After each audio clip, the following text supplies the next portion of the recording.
Good afternoon, everybody. We are super excited that you're joining us here for DIY Tuesday. We have a really cool recipe for you guys today. Now, this was supposed to be posted last week while we were at leadership, and they took away my ingredients at customs. So here we are. We have all of our stuff here. I'm actually going to go over a couple of things because we've already combined some of the ingredients because they take a while to heat up. So what we've done is we have a half cup of coconut oil. So this isn't fractionated coconut oil, it's actual coconut oil that you melt. Then we have a quarter cup of beeswax in this bowl, as well as a 2 tablespoons of shea butter. Now that shea butter is just going to help, wow, I totally even forgot to tell you guys what we're making. So, hey, we're making a DIY sunscreen. So this is a really good solution for anybody who's going to be out in the sun. Obviously, it's springtime now. Temperatures are getting a little bit warmer. People are outside more. So we're just wanting to give you guys a healthier option for putting things on your skin, because you don't want all of those nasty ingredients from the sunscreens you can buy at the store, right? So they have like that aluminum in them, they have other things. It's just not good for you, right? So we're gonna go ahead and make our own version today that's totally natural, it's totally safe, and it's super fast, and you don't need a lot. So what we have in here again is we have those 2 tablespoons of shea butter. So it's not shea oil, it's the butter. We do sell that on our website, as well as the beeswax. So we did a 1/4 of a cup of beeswax, and then we did a half cup of coconut oil. Now, there are a couple of ways you can melt this, and it's totally up to you. You can melt them on the stove. I would recommend starting with the beeswax first, because it does take a little bit longer to melt than those other ingredients. Then we're gonna then I added the coconut oil, and then I added the shea butter, because those are like in order of how long they take to melt. So you can do it on the stove, you can do it in the microwave. I know a lot of people, just don't hate me for saying the microwave. I know a lot of people don't like using the microwave. That's totally okay. You can use the stove, and you can also use a hot chocolate melting pot. I think you could get them at like any home goods store. You could probably get them at your, like supermarket, like Walmart or Target. But they're really good, especially for the DIY recipes, just helping you make sure everything's melted and good. And then you can stir it. I've had mine sitting out for a while, just because if you pour this super hot mixture into this plastic container, you are going to buckle the plastic. Even though it's a heavy wall jar, you just have to watch out for that and make sure that this has cooled enough before you pour it in here. Otherwise it will buckle and it'll look weird. It won't affect the quality though of your sunscreen. So now that we have this, we're going to add a 1/4 of a cup of, this is almond oil. This is sweet almond oil.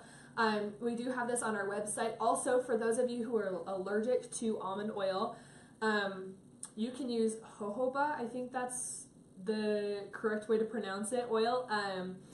And if I'm wrong, correct me. But that is a good substitute for this too. You'll still use a 1/4 of a cup. So what we're going to do is I'm just going to pour this in here, measure that out, and then I'm just going to put that in here. Now this is going to really help with your skin. That's a really nice, it's kind of a moisturizer, sweetener kind of thing. Again, I would recommend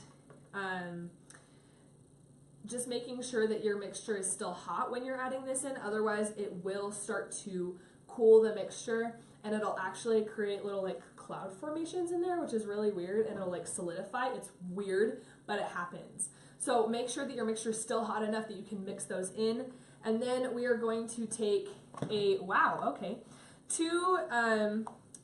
tablespoons of zinc oxide powder. Now this is optional, but it does add a little bit more protection from the sun, and this is all natural. We are bringing this in as well. It will be here in the summer, so check for that in the summer lookbook.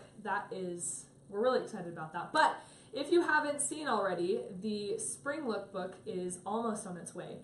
So watch for that. The spring download is available though online. It is $2.99 for the whole thing, and you have about 15 recipes in that download. It is amazing, and let me tell you, we worked super hard on those recipes, and they are so good. And the stickers are adorable. Like, oh guys, I'm super excited for you guys to see them.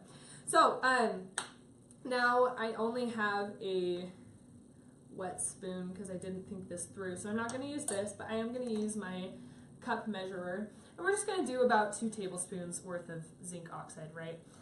You can add more, you can add less, it really doesn't matter, but it is going to create kind of like a paste, and I'm just going to gradually add this. It's going to create like a pasty consistency with this sunscreen, which is totally okay. That's what you want, right? You don't want it being super runny. And then for the essential oils, you guys, I grabbed lavender. You don't have to use lavender though. I've heard a lot of people have used some other things. Someone suggested melaleuca. I think there was another one and I don't remember what it is. But if you have any other suggestions for what other oils to put in there, go ahead and comment below. You can obviously put more than one oil in if that's what you're feeling. It's totally okay. So let me just explain to you guys, the coconut oil and the almond oil are really good for your skin. They're going to help moisturize it and keep it safe.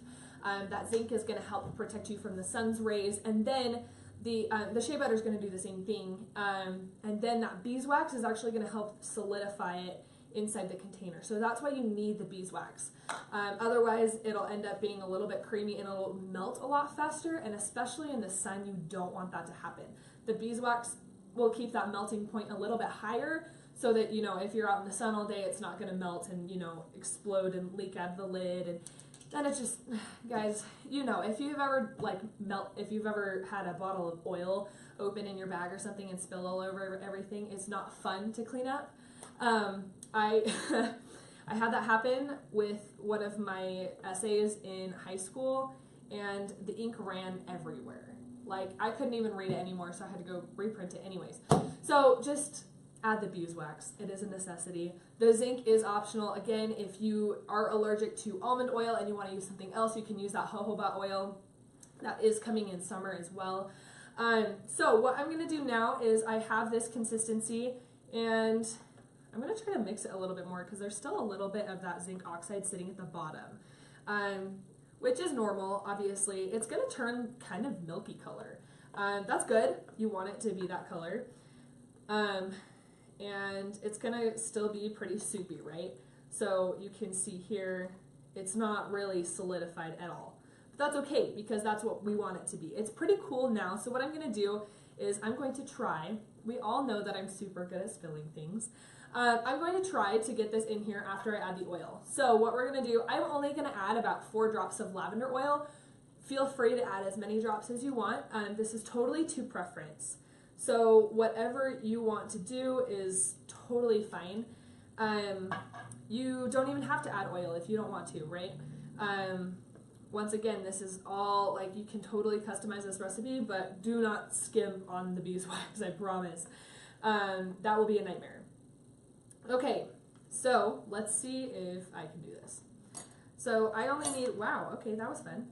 I only need like a little bit, so we're just gonna, oh, there we go, okay. I'm gonna pour that in there. And I'm just gonna pour kind of to the top, because all you're gonna do when you use it is you're just gonna scoop in there with your fingers.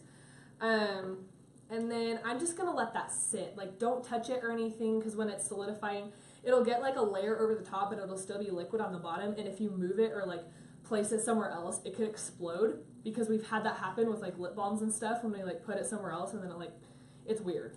But I would recommend just leaving it there for about 2 hours. If you want to speed up this cooling time, feel free to pop it in the fridge. Don't freeze it, but pop it in the fridge for maybe about 30 minutes and then let it cool the rest of the way. But if you do that, I have noticed that it does tend to melt as a little bit of a lower melting point. I don't know what the deal is with that, but it does melt a little bit faster if you do that. But this is your sunscreen. You're done. All you have to do is put the lid on it. I wouldn't recommend doing that until it's totally done solidifying, so that, you know, just in case it falls over or whatever. But you guys, thank you so much for joining us for DIY Tuesday. If you haven't already, go ahead and check out our Spring 2017 download. If you have the download from last year and you're wondering what's different, we've just changed a couple of the recipes. Some of them are the same. The directions have been updated and they are just a little bit more clear on what you should do. Again, the stickers are phenomenally gorgeous. And if you get the whole download, obviously you're going to get those table tents and all of that, which are a lifesaver, especially if you're teaching a class. So go ahead and check that out, you guys. We will see you on Friday for Feature Friday, and you all have a fantastic week. See you later.